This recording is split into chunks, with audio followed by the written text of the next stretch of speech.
ଆଉ ସୁଇଟି ତୁ କେମିତି ଅଛୁ? ନା ଖାଲି ସୁଇଟି ଜୀବନରେ କିଛି ସୁଇଟି ନାହିଁ। କାଇଁ କଣ ହେଲା? ତୁ କେମିତି ଅଛୁ ପ୍ରିୟାସି? ମୋ ନାଁ ସିନା ପ୍ରିୟାସି, ହେଲେ ମୋ ଜୀବନରେ କିଛି ପ୍ରିୟ ବୋଲି କିଛି ନାହିଁ। ଆଉ ନା କଣ କହିବି ସାଙ୍ଗ? ହେ ସାଙ୍ଗମାନେ ତୁ କେମିତି ଅଛୁ? ମୁଁ ବିନ୍ଦାସ ଅଛି। କେତେ ଦିନ ପରେ ନା। ଆଉ ସୁଇଟି ତୁ କେମିତି ଅଛୁ? ପ୍ରିୟାସି ତୁ ଆଉ ଲଭଲି ତୁ କେମିତି ଅଛୁ? ସାଙ୍ଗ ପୁରା ବଢିଆ ଅଛି। ମୋ ନାଁ ଲଭଲି କି ମୁଁ ବି ପୁରା ଲଭଲି ଭଳିଆ ହେଇଛି। ହଉ ସାଙ୍ଗ ଚାଲ ଆଉ ସାଙ୍ଗ କଣ ଖାଇଥିଲୁ? ଖାଇବି ମୋ ଖାଇବା ଟାଇମ ଏବେ ନୁହଁ। ଯେତେବେଳେ ବାଡୁ ଥିଲି ଘରେ ଥିଲି ସେତେବେଳେ ଖାଉଛୁ 7ଟାରେ।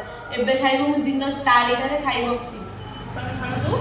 ହଁ ସେମିତି ଆଉ କଣ କରିବି? 11ଟା ରାତିକି ଖାଇଲେ ଖାଇବି ନହେଲେ ନାହିଁ। ବାପା ବୋଉକୁ ବି ଛାଡୁନାହାନ୍ତି। ଏତେ ଷ୍ଟ୍ରିକ୍ଟ? ମୋ ଶାଶୁଘରେ ଏମିତି ଜମା ନୁହଁ। ମୋ ଶାଶୁ ମତେ ବହୁତ ଫ୍ରିଡମ୍ ଦେଇଛନ୍ତି। କହୁନାହାନ୍ତି କେବେ ଏଇଟା କର ସେଇଟା କର। ତୁ ନୂଆ ନୂଆ ତ ସେଇଥିପାଇଁ ତତେ ସେମିତି କହୁଛନ୍ତି। ହଁ କି ତମର ବି ନୂଆ ନୂଆ ବେଳେ ଏମିତି ହଉଥିଲା? ଆମ 5-5ଟା ଦେଢଶୁର ସାନ ବୋଲିକି ପୁରା ମୁଣ୍ଡରେ ବସେଇଛି। କହିଲେ କଣ ନା କିଛି ସାନ ବୋଉ ତମେ କିଛି କାମ କରନି। 5 ଦିନ ଜମା ଯାଇଛି ସାଙ୍ଗ ବିଶ୍ୱାସ କର। ତାପରେ ତ ସାନ ବୋଲିକି ଏଇଟା କର ସେଇଟା କର ସେଇଟା କର। ଆଉ ଓଢଣା ଦେଇଦେଇତେ ମୋ ଜୀବନରେ ମୁଁ ଆଇଛି ଟିକେ। ଏତେ କଥା ଅଛି। ମୋ ଉପରେ ଶୁଣିଲେ ମୋର ତ 10ଟା 20ଟା ଦିଅର। ଭାଉଜ ଏଇଟା କର, ଭାଉଜ ଖାଇବାକୁ ଦିଅ, ଭାଉଜ ପ୍ୟାଣ୍ଟ ସାର୍ଟ କରିଦିଅ। ଆଉ ତମ ବାড়ିకి ଆସିଥିଲେ ତ ଭାଇ କେବେ କରୁଥିଲ? ଶୁଣୁ ତୋ ସ୍ୱାମୀ ଯଦି ତୋ କଥା ନ ଶୁଣିବ କି ତୋତେ କେତେବେଳେ ରାଗ ଲାଗିବ ଯିବୁ ରୁମକୁ ତୋ ସ୍ୱାମୀକି ଡାକିକି ନବୁ।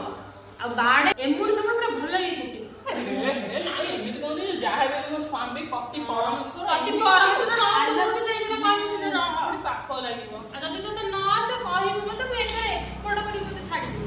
ସବୁ ମା ବୋଲିଆ ନୂଆ ନୂଆ ତ ମାଇକୁ ସେମିତି କରିବେ। ତାପରେ ମା ଯାହା କହିବ ଗୋଟି ଗୋଟି କି ମତେ ତ ବାଡେଇ ଆସିବନି। ତୋତେ ନା କହିଲି ତୁ ମତେ ଖାଲି କହିବୁ ଗୋଟେ ଫୋନ ମାରିଦବୁ ମୁଁ ତୋତେ ଏକ୍ସପର୍ଟ କରିକି ଛାଡ଼ିଦେବି। ହ୍ୱାଟ୍ସଆପରେ ଭିଡିଓ ପଠେଇଦେବୁ? ହଉ ତାହେଲେ ହଉ ଭିଡିଓରେ ତୁ ଏକ୍ସପର୍ଟ କରିଦେବି। ଏତେ କଥା ଅଛି? ମୁଁ ଏକ୍ସପିରିଏନ୍ସ ତତେ କହୁଛୁ। ମୋର ତ 2 ବର୍ଷର ଏକ୍ସପିରିଏନ୍ସ। ମୋର ତ 6 ମାସ। ଦିନେ କରୁ ମୋ ସ୍ୱାମୀ ସହିତ ଟିକେ ଯିବି ଡ୍ରେସ ପିନ୍ଧିକି ବୁଲିକି ଆସିବି। ମୁଁ ଡ୍ରେସ ପିନ୍ଧିବୁ ବୋଉ କପାଳ ପିନ୍ଧିନା ମୋ ବୋଉ ଆଡେ ପଶିଲେ। ମୋ ଶ୍ୱଶୁର କହିଲେ ତୁ ଯାହା ବି ମିନି ସ୍କର୍ଟ ଜିନ୍ସ ଚୁଡ଼ିଦାର ଶାଢୀ ତୋ ଇଚ୍ଛା। ଆମେ ପ୍ଲାନିଂ